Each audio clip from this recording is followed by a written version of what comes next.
try to, so I'm going to try to talk about how reasonable it is to believe in a God who created us all. Yeah. So now we were talking about it before, where you said that evolution by a series, trillions and trillions of accidents created us. You said something like that. Was that absolutely over billions a year on the Earth? Yeah. Billions a year, 4.9, I think. I can't remember. Put in the comments below. But in the universe, it's 14 billion years. And the amount of planets and stars that exist, an infinite amount of realities can be manifested in that, from any conscious life form on the planet. But it doesn't mean we're unique. It just means we are parts of a massive ongoing existence, which is beyond most people's comprehension as the time lengths involved. So Christians obviously believe that the Earth is about 3,000 years old, which is disturbing to say the least. Sure. So I don't want to make any more assumptions or like we're unique or anything. I think that's a different discussion. Not that. Yeah, okay, yeah, maybe you're probably better at it. Look at that, look at the skills. Hopefully the sound will catch, I don't know. But what I want to say is, what you're saying is also already unscientific.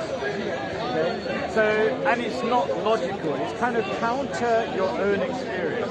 So I'll go to your own experience first. Whenever you see a camera or anything, you never imagine it to be created by a series of space.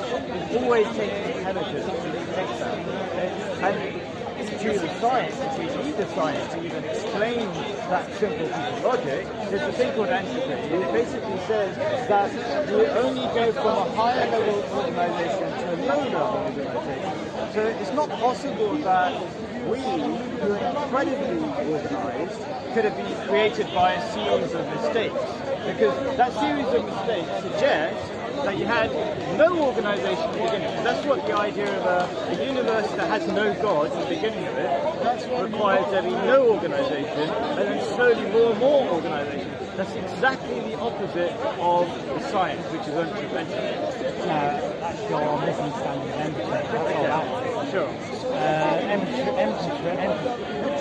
Empatry, the word I'm struggling with, dyslexia, is basically what you've described, and everything turns into disorder and can't be reordered.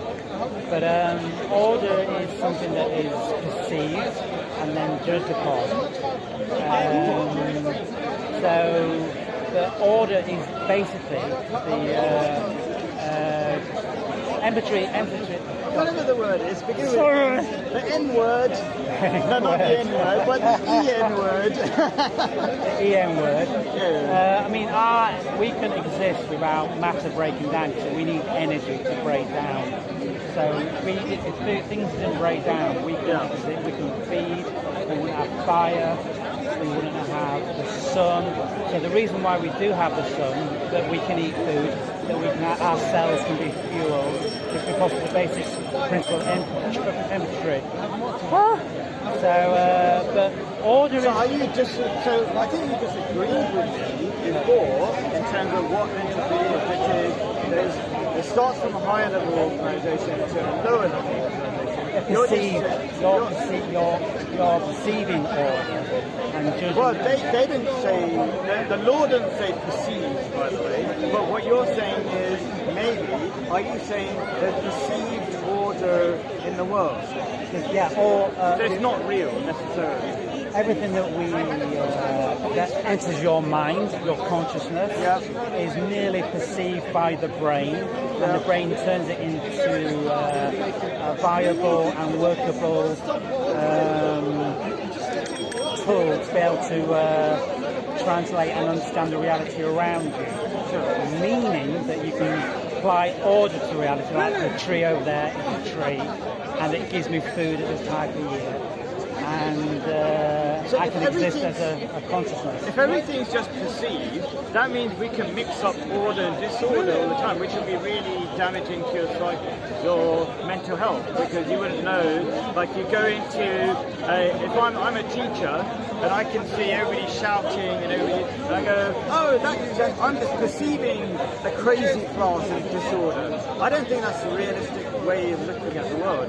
When we see order, it's because it's organised. It's ordered. Well, the way we interpretate the world around us is unique to the individual. I don't think so. I think most of us agree when something's organised. We're organising, you're organising these shows.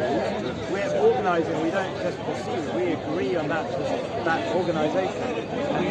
Do you not agree that loads of people, if we had something like organised versus disorganised, most people would together agree that thing was organised when it is organised, and most people would agree that the other thing that's disorganised is disorganised. There would be a general consensus to the event that's happening in front of you, yeah, but it's still a consensus. Sure.